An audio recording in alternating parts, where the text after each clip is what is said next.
sure all our connections are working fine because we go out on Facebook, we go out on X, we go out on YouTube, we may go out on. Nope, we're not going out on Instagram today, but that's all right. As I told Asheebo before we started, we'll work on that. All right, we are live on YouTube, we are live on Facebook, and we are live on X. Great. Hey, folks, thanks so much for watching us every week. We're out here on Thursday, and there's the agenda for today. Chatham County High School football, week 2. There's a whole bunch going on there. And we're coming back with the power rankings. Some of you love them, some of you hate them, but everybody talks about it. So we're going to come back with that. The other thing Asheebo is going to add this week is he's going to give projected scores for each one of those games. Also talk about high school volleyball, Chatham County soccer, high school soccer big game last night that Asheebo was on. Jordan Matthews kicked some soccer butt. He'll talk about that. Then we'll touch on golf, tennis, track and field starting to kick off as well. And of course, today is when the Chatham News and Record print paper comes out. Asheebo will talk about the sports stories he's got up there. And then everybody's favorite, especially if your favorite athlete gets picked, Asheebo's Athlete of the Week. Then we'll talk about what events Asheebo and I will be covering in the next few days. So let me get this off of here, and we'll get Asheebo on. Boom, I'm going to hide that. Oh yeah, I'm pointing the right way. No, not. Oh, there's Asheebo that way. All right, Asheebo, let's start off with football. Tonight, actually Thursday instead of Friday night, we're kicking off with Northwood. Asheboro's coming in. Give us the rundown of all the games today and tomorrow. Yeah, so like you said, starting with tonight, Northwood is hosting Asheboro.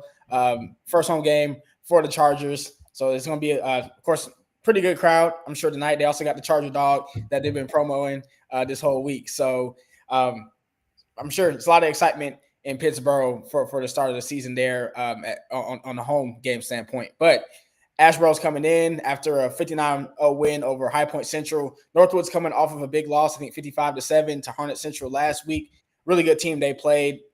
So Northwood, I mean, this game is really just about bouncing back, just forgetting about what happened last week and preparing for another good team, 6A opponent once again that they're playing against. So like we said earlier, they're playing a tough schedule before they get into the conference slate there. But yeah, just more about Asheboro. Last week, of course, 59-0 over at High Point Central. They rushed for 154 yards and 6 touchdowns. So it didn't look too flashy at a number standpoint, but I went back and watched some of the film. They just got a lot of good field position, especially early on from defensive turnovers, High Point Central miscues that led to easy touchdowns from deep in the red zone. So I think looking at, their spread of what they're trying to do offensively, they're looking to run the ball. It looks like Asheboro coming in. So that's going to be something that Northwood is going to have to really prepare for, because last week against Harnett Central, they allowed 292 yards and 5 scores on the ground between 2 running backs. So Northwood's really going to have to improve in the run game this week. Offensively, of course, limiting turnovers and just trying to see if they can establish the run. They didn't really do that last week and ended up not getting a lot of production offensively. So for Northwood, I think if they just come in, improving what happened last week, and of course we know they're playing some really tough teams and they have a lot of players playing both sides. So it's going to be hard for them in these first few weeks. But I think this is a good opportunity for them to build some more confidence before they get into conference play and just learn more about themselves and improve this week. So that's what I have for Northwood and Asheboro tonight. So like we said, it should be a cool environment down in Pittsburgh, first home game for them. And then the big game tomorrow night, we have Jordan Matthews at Chatham Central. Of course, another edition of this rivalry game. It's probably been a while. I think we couldn't really get the exact number of years or the exact date of when the last time this happened, but we got both teams coming into this game 1-0 for the first time in quite a while. So last week, Jordan Matthews, they got the big 20-15 win over Carborough. And the biggest thing for them was just seeing how this offense could go under Kamari Hadley at quarterback. And it went decently well. Kamari, made some good decisions in the past game, even though not a lot of passes did connect, but they did get a lot of good things going in the run game between him and the Jakari Blue, and they also handed off to Namir Wiley some as well. So they have a pretty solid rushing attack. Central has to look out for. On Central side, they got the win 30-26 over Graham last week. Comeback victory after they went up 22-0 in the first quarter. They ended up losing the lead and then had to score the game-winning touchdown with 30 seconds left. It was Brooks Albright to Savion Burnett. And I think that's the glaring thing with Central is not only do they have improved defensive presence as well, that showed up in last week's game, but the offense, right? They can do multiple things, and they're multi-dimensional, especially with the pass game, and they have multiple receivers like Nick Glover, who was a dog last week, grabbing just great catches out the air, contested catches, making plays with yards after catch. So they always have him to rely on. But then now they have Savion Burnett coming into his home, Hanse Ramirez on the other side.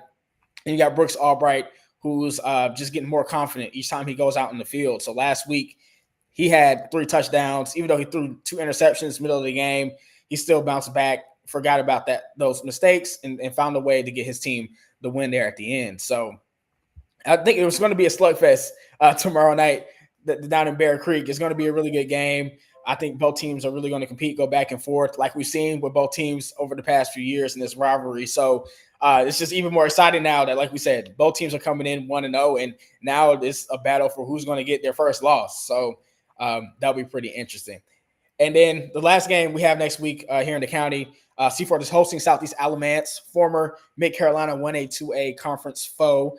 And at halftime of that game, Seaforth will be presented with the Wells Fargo Cup after they won their second straight Wells Fargo title for the 2A classifications over the past 2 years. Of course, now they're in 5A with a new alignment. But as far as this game, man, Seaforth, they came out last week. I really wanted to see what they looked like in that new Tober Matthews era.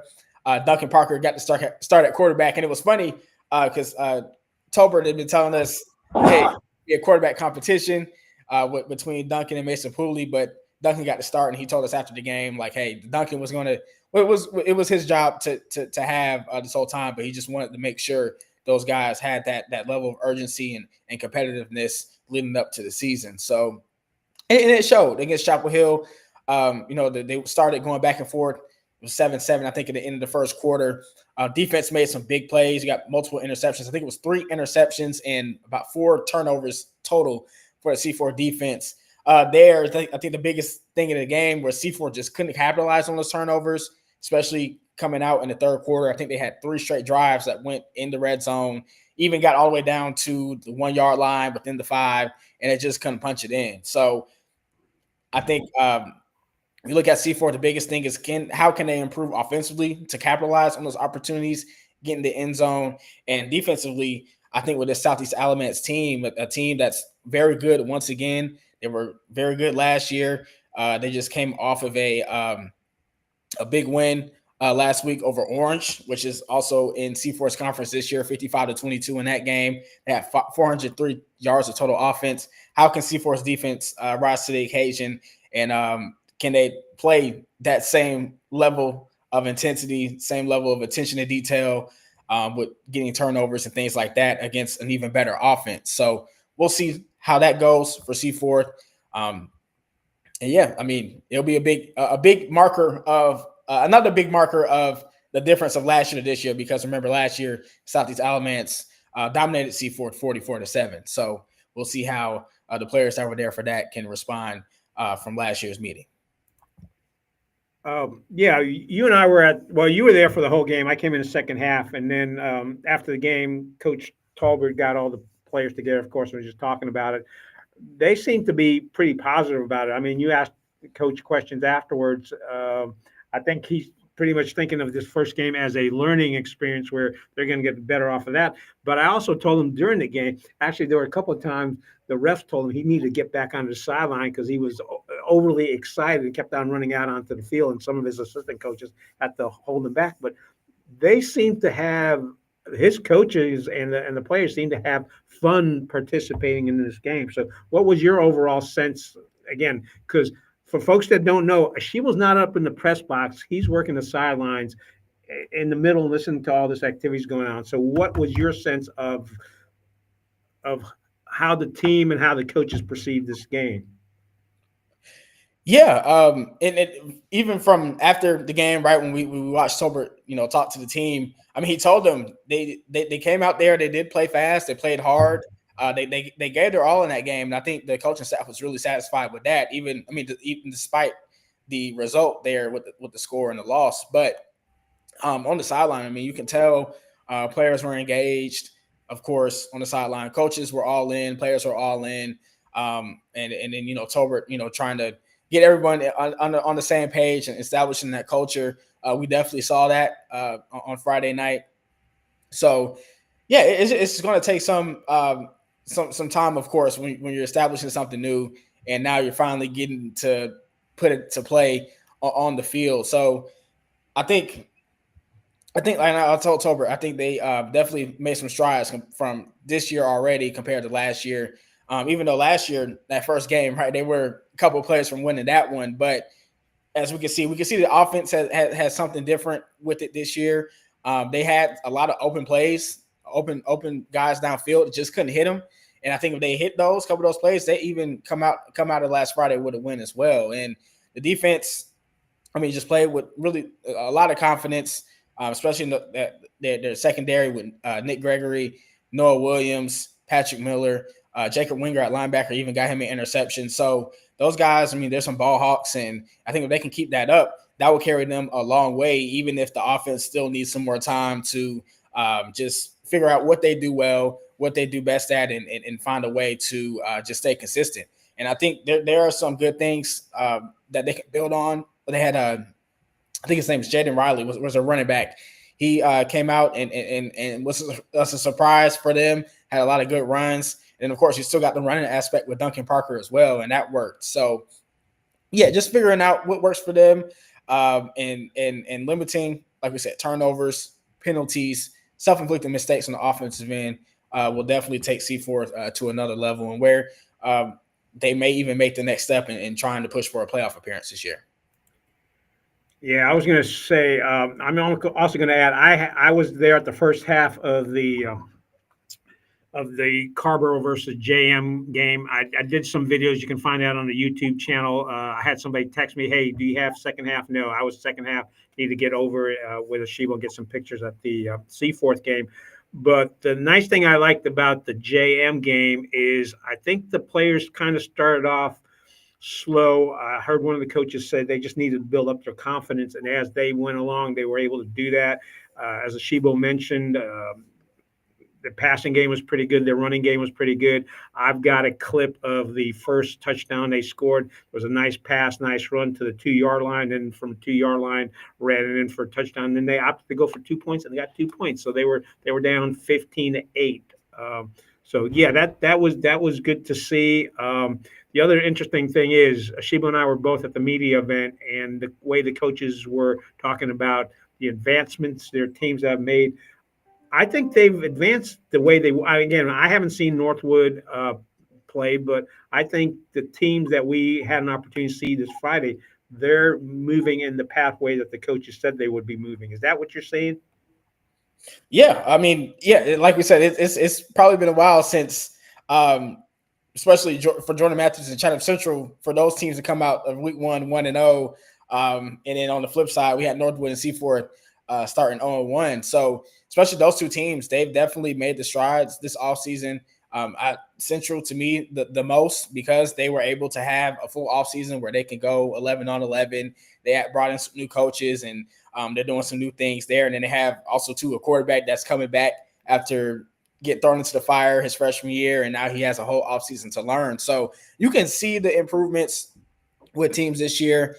And yeah, I mean, even I think I saw like a statewide power rankings. I mean, we had Chatham Central ranked in that for 1A. So yeah, there's a lot of improvements been made, and we're seeing some better football on Friday nights this season for sure. Yep, and Coach Kermit fans are out there congratulating him on that win. All right. Before we get to the power rankings, you had mentioned that you're going to give us projected scores on the next three games going on today and tomorrow. Yeah, so I did put some score predictions for week 2. So starting with Jordan Matthews at Chatham Central, the big one.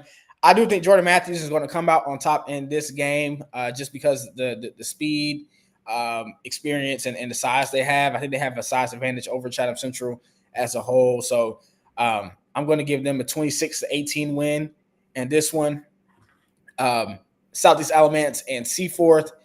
I think Southeast Alamance will be too much for C4. That's a really good team they're going up against. But I do think, they are still able to make some plays, come out and maybe improve a little bit offensively, but still just not enough to knock off a team like Southeast Alamance. So I got Southeast winning that one 35-14.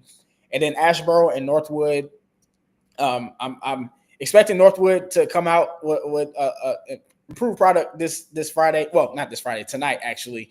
And Asheboro, of course, I would hope that Northwood is better competition for them than High Point Central. But as long as Northwood limits mistakes, of course, keeps Asheboro out of favorable field position. I think this one may be a closer game, but I still got Asheboro winning that one 27-17. All right, folks. Just remember, I'm not making any predictions. I just take pictures. Plus, I haven't seen. I kind of, again, I agree with. I think the turnout's going to be, and the thing with the JM Chatham Central game, as you mentioned against Graham, um, they, they just don't have the number of players that other teams have. All right, are we ready going to power rankings? Yep. Yeah, so power rankings this week. A lot of shifting and moving after the preseason ones. So at 4, I have Northwood. At 3, I have Seaforth. Coming in at 2, I have Chatham Central. And at 1, Jordan Matthews for this week's power rankings. And so, yeah, this week, Jordan Matthews, Chatham Central 1 and 2 match up here in the county. So I think that's definitely the biggest game here. Seeing who's going to get, like we said, who's going to get their first loss, who's going to start the season 2-0. And there should be a lot of excitement around that game. And like I said, I got Jordan Matthews, but it could go it could go the other way as well, because Chatham Central has really good skill players, like a guy, a Nick Glover, that's really hard to stop, especially when he gets out in space and he's able to get open down the field, because Brooks Albright's going to get it to him. And Brooks, just what he adds with the run game as well, alongside Tyler Congrove and Bryson Austin. They have a pretty good rushing game there. So, that game could go either way. I have Jordan Matthews, but we'll see what happens tomorrow night. All right, folks, you heard it here. If we had told you this was going to be the power ranking last year, people would have just rolled their eyes. But here you have it. Today, what is it, August 28th, 2025. Asheebo's got Jordan Matthews, number 1. Chatham Central, number 2. So just folks in the western part of the county, just keep that in mind. You may want to time log this right now at the 18-minute point, where Asheebo's power rankings: Jordan Matthews 1, Chatham Central 2, Seaforth 3, and Northwood 4. Again, Northwood's faced some tough competition. It's going to be a hard game tonight as well. Again, if you like this assessment that Asheebo's giving you, come back next Thursday. He will be at tonight's game, so he's going to give you a rundown of that. And also, he will be at that game on Friday between the two Chatham County teams. So you will have a full plethora of information on all the teams, because he will have seen all the teams play by the second week of this season. All right, that takes care of power rankings. So we're into. I've got volleyball next on our agenda. Do you want to tackle volleyball? Or do you want to tackle soccer first? Yeah, we're gonna talk about volleyball and just run through the scores. All There, right. we had some pretty big games, especially for C4 this week. So, yeah, C4 started the week with a 3-1 win over Carborough, and in that one, Josie Valgas was the lead hitter there, 21 kills for them, and then her sister Abigail Valgas led the way with the ball handling with 39 assists. And then against really good team in Chapel Hill, C4 fell in that one 3-1, taking their second loss of the year. Of course, they're playing tough schedule. Some of the best teams in the state. Chapel Hill is one of them, and so I'm sure the Hawks will bounce back from that one. But Woods Charter, another really good team here in the county. They're continuing a dominant run here, 3-0 over Eno River, and that's their third straight 3-0 win of the season. So they're continuing to roll. And then other schools, Northwood, they got the win over Durham School of Arts, 3-0. Snaps a 6-game losing streak. That's their first win of the season. And in that one, Shay Layton got 8 kills, led the way there as a hitter. And then Southeast Alamance did take down Northwood later in the week, 3-0. And then Jordan Matthews, they beat Phoenix Academy 3-1, but turned around and lost to Providence Grove 3-0 after that. And then Chatham Central, they got their second win of the season over North Stokes 3-1. And that one, the big hitter, Addison Golston, 12 kills for her, and Lizzie Murray, 13 assists in that game. And then Chatham Charter also played this week. They got a 3-0 win over Central Carolina Academy. Yep, and we talked about this before we went on the air. An unofficial power rankings for volleyball. What's your unofficial power rankings for volleyball? Yeah, so far volleyball, just looking at teams' records, of course, and some of the competition they played. I think undisputedly the top two teams are Seaforth and Woods here in the county right now. And then everyone else is kind of still jockeying for the third place or middle of the pack. So right now I got JM, Chatham Central, and Chatham Charter in that order. Just giving Jordan Matthews and Central the nod there because of who they played. Of course, they played each other and split that series. Jordan Matthews did beat Central 3-0 the second time, which was pretty convincing as well. So I think Jordan Matthews has some good things to build on there. Central as well. They have some really good players with Coach Watson. Like we said, Addison Golston is one of them. She's one of the best hitters here in the county. And then, Chatham Charter is still just finding a way this season. I think 2 wins for them as well. So I'm sure we'll get a better idea with those teams as the season fills out. But I think right now, Seaforth and Woods Charter, top 2 in the county here. Yeah, I definitely agree with you. I talked to Coach Amanda after the Woods Charter win over Chatham Charter, and they've only got 3 seniors coming back. However, most of the other players that she's got are all returning players from last year, and they are playing well as a team. And yeah, definitely Seaforth right now. I mean, there's no one in the county that can match up against them. Honestly, can't match up against them. And there's a lot of teams in the state that can't match up against them. But they're also playing some top-notch teams outside the county. So I think their talk is they want to get back to. And I think you had asked after one of the games. Their goal is to make it to the championship, NC as the high school state championship game in their division. So they're on their pathway for that. All right, soccer, man. You were at a game last night where JM came back strong. So tell us about that, and tell us what else is going on in soccer in Chatham County. Yeah, Jordan Matthews got tasted revenge and something to build on to snap 3-game losing streak for them. The Jets, they of course last week lost to Providence Grove 5-4. Then they got them at home last night and won that one 10-1. You guys are following on X, so had all the action and all the scores updated there. And and that one to start the game, Humberto Vargas, 3 goals for him, a hat trick. And then Christian Avalos Diego came in the second half, scored 2. Samuel Basile scored 1, and plethora of other players got some goals in this one too. Different scores all throughout this game. They gave up the first goal to Providence Grove, I think 8 minutes into the game, and then a minute later, Samuel Basilio, he scored the first one for Jordan Matthews, and then from there they just piled it on. It was just straight attacking. They held most of the possession throughout this game, especially in that first half when they went up 5-1, and they even had plenty of other opportunities to score, just couldn't get them to go. So they ended up having fun in this game. Playing like the Jets we're used to seeing in the past couple seasons. Even Christian Avalos Diego, he had a pretty impressive bicycle kick off of a free kick. He just got it out the air, flipped up, kicked it in, and it was a pretty cool moment.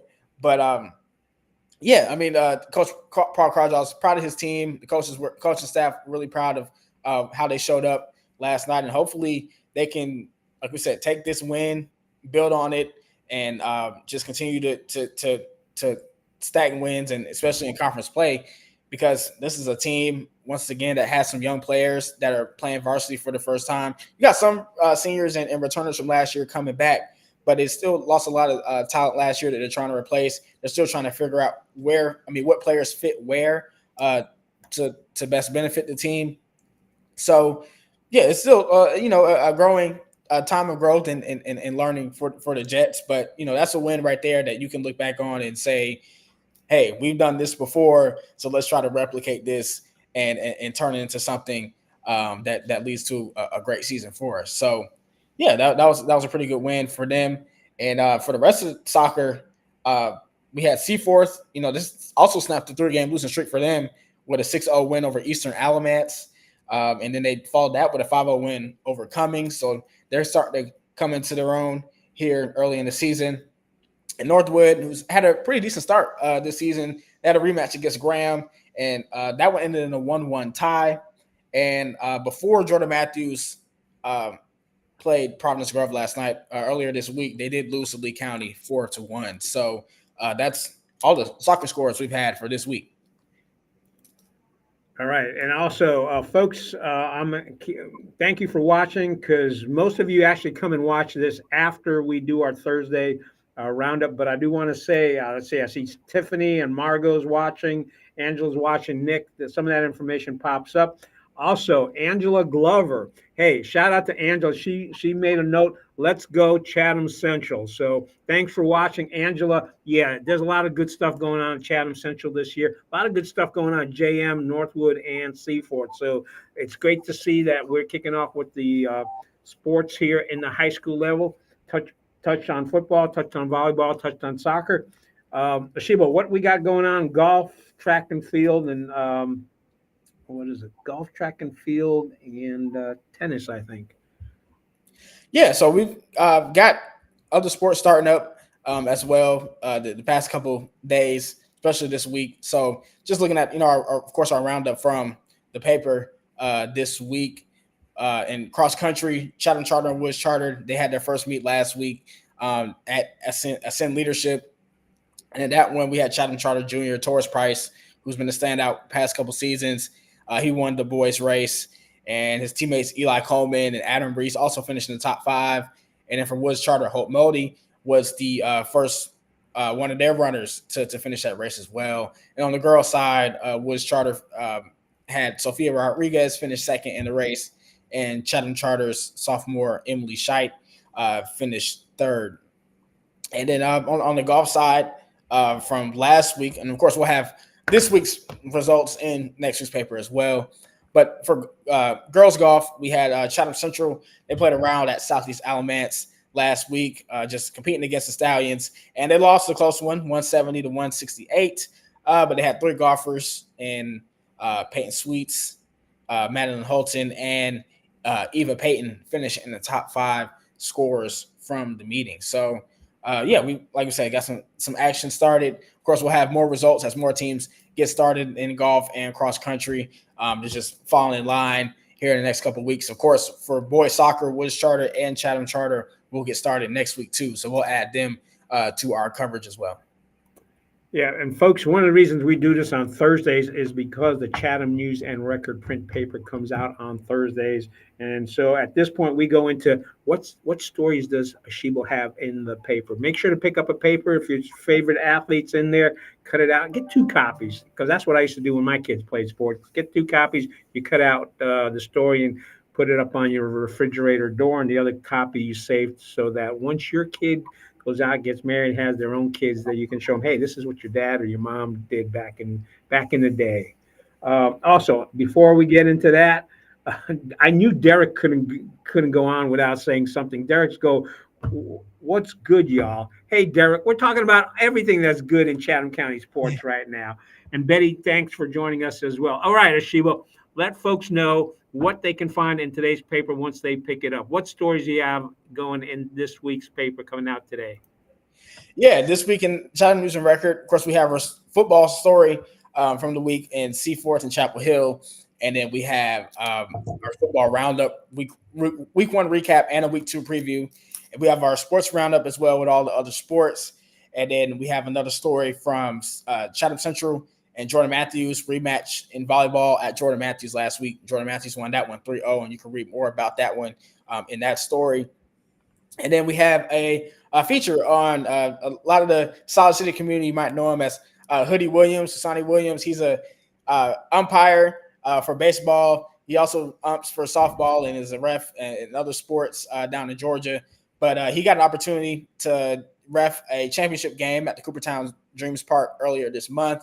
It was a big accomplishment for him, and it's a big thing in the umpire community. So got a chance to talk to him about that experience. And one cool thing from the story, you'll read the story, you'll see it was another cool detail from his time there. He got to get some love from some other fellow Chatham County people at the tournament as well. So definitely a cool story to read.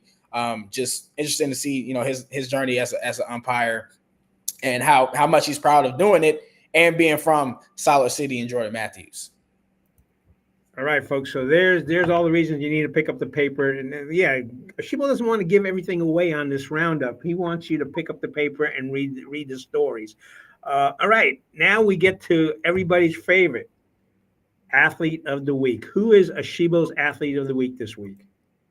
Yeah, athlete of the week, going down to Bear Creek and giving it to Brooks Albright from Chatham Central Football. Had a really great game in this one, and they had plenty of players that had some standout games. Against a standout game against Graham, but the quarterback Brooks Albright, 16 completions for 218 yards, 3 touchdowns, and the 2 interceptions, but down 26-22 with 30 seconds remaining. Like we said, he threw the game-winning touchdown to Savion Burnett, helping Chatham Central win its first season opening game since 2020, and then he also did it on the ground, 9 carries for 103 yards, just big piece of Chatham Central's offense in that game, and we'll see if he can do it again Friday night.